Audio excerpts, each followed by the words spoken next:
I think I would describe my music as a mixture of or a blend of reggae meets rock, meets soul, meets folk, meets everything. I mean, back in the day I used to call it Bulla Slush. Everything mixed together.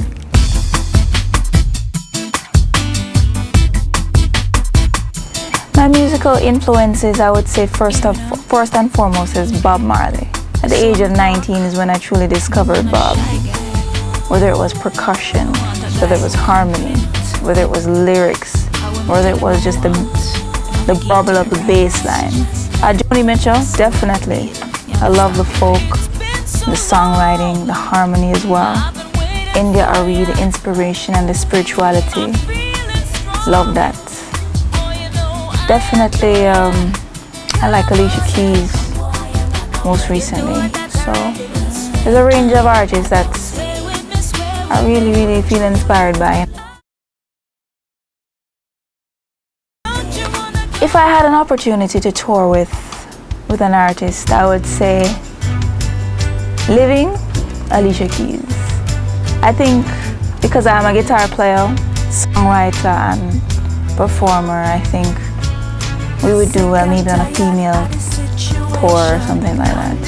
Alicia Keys definitely on the guitar, the piano and myself on the guitar. Oh, I wish we could do a blend even on stage together. I would love to tour with her. And also I appreciate the fact that she implements reggae into her soul music. It brings it back to my roots because I am originally from Jamaica, born in Kingston, Jamaica. So I appreciate the music, you know. Sting, definitely. I love Sting. I've always loved his harmonies and his songwriting and his musical ability. He's so versatile. Somebody I would love to tour with. Definitely. I'll be your mystery, assuming wild imagination. Fix my hair, smile at you, walk away crazy. There are a lot of global issues in the world today. Whether it's climate or oppression in Afghanistan or, the AIDS crisis in Africa. There's a lot of child abuse worldwide.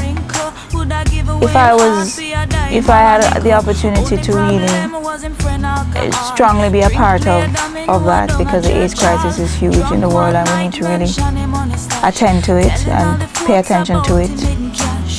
Because people in the Western world we take it for granted that we live the lives we live.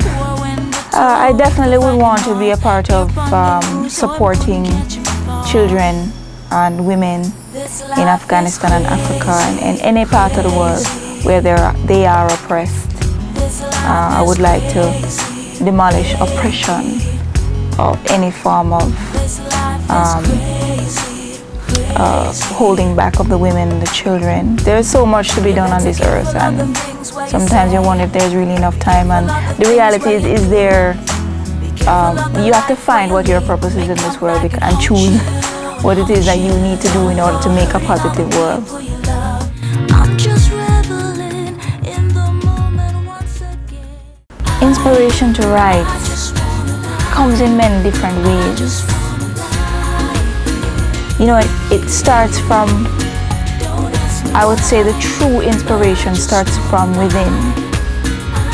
But at first it's like you're meeting the internal and the external consciousness. For example, something like whatever, the people being oppressed in Africa or Afghanistan or in your own backyard, child abuse in your own backyard with its sexual abuse. So being exposed to that and being conscious of the realities surrounding you internalize it. And once I internalize an experience of what I've been exposed to, it comes out on the paper. And that's what I have. I'm inspired by my environment and what I'm exposed to. So internally, I explode and I put it on paper and I put it in my music, and that's how I express myself. It's a very powerful question, and it should definitely be addressed for many people or artists like myself. How do you feel inspired? Is it money? Is it power? Is it because you want to be a star? For me, I'm inspired because I'm a human being and I have expression and I express myself through my music. I have a song called I Cried.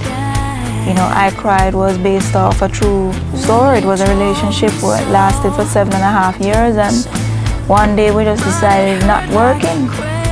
And you know, when you get so attached to a person, and so I told the story that I cried, and that was my way of getting over that. So I was inspired from that relationship.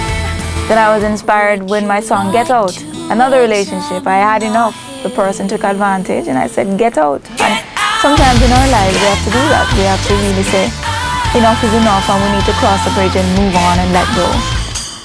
And then there's Breathe. Breathe is a song that really means a lot to me. And a lot of people can also relate to, because it's saying, listen, when you're going through the anxiety, when you're going through the stress, and when you don't know where to turn, what you need to do is breathe. And that's how I'm inspired.